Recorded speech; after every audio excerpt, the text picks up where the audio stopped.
As you drive across the Gerald Desmond Bridge at the Port of Long Beach, you'll see thousands of steel boxes of all colors below you.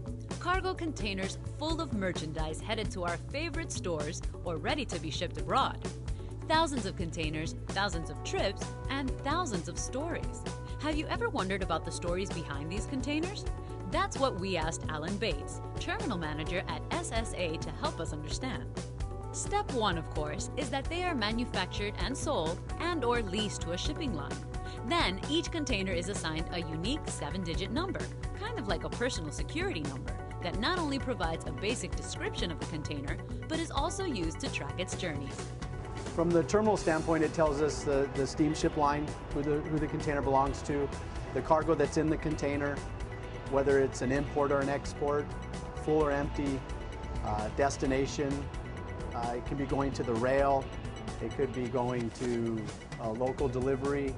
If it's an export, it'll tell us what port of discharge and what vessel it's going to. The container is the property of the shipping company, which assigns it to specific jobs. Say, for example, the shipping of television sets made in China for delivery to Target here in Southern California. First question, how many TVs fit in one container? A 20-footer, you're looking at a 20-foot box. It's approximately 8 feet wide, 8 feet high. And realistically, you could take probably 150 to 225-inch televisions in boxes that would fit in that size of a container.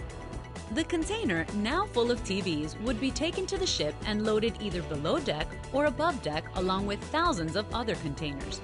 But does weight or order matter? And how do they make sure they won't fall off during the voyage across the ocean? As they're loaded, there's what we call locking cones on all four corners of the container. As each container lands on top of the next container, those four corner locking cones will lock, which secures that container now to the container below.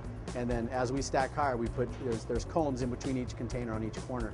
And there's also what we call lashing bars, where we lash the bottom 2 tiers all the way across, and then we also lash the 3 on the outside. And that's also to help secure the containers as they load on deck and as they're out to sea. According to Alan, containers rarely fall overboard, but accidents do happen, especially when the weather is really rough.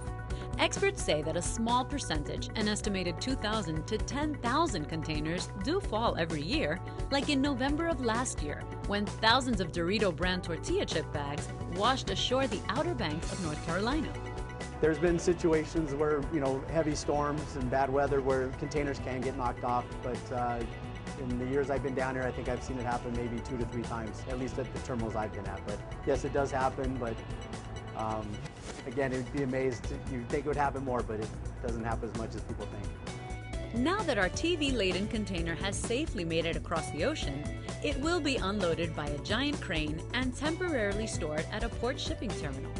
Here at Pier A, there are 15 different rows laid out in 3 sections, making it possible for the container to be placed in any one of the 45 separate areas in the yard, not to mention stacked 5 high. Why 5, you might ask? Currently we go 5 high with both empties and loads, and that is mostly done because the machines that we own or that we use are only certified to go so high at a certain weight. So we basically couldn't go beyond 5 high at this point. In one of these areas, the container will wait for pickup. When the driver arrives with his empty chassis, he will pull into the gate, give the container ID number to the operator over the speaker system, who will then tell him exactly where the container is located. Knowing the layout of the yard from prior trips, the driver will now go directly to the right area and have the container loaded onto the truck chassis. On his way out through the gate, the truck and container will be weighed to make sure the weight matches the specified weight. This weighing step, by the way, takes place for all containers and trucks coming into and leaving the yard. Each container has its own, based on its size and type, it has a maximum tear weight that's allowed. So you basically can't exceed the weight of that container, the safe weight. Otherwise, it damages the integrity of the container.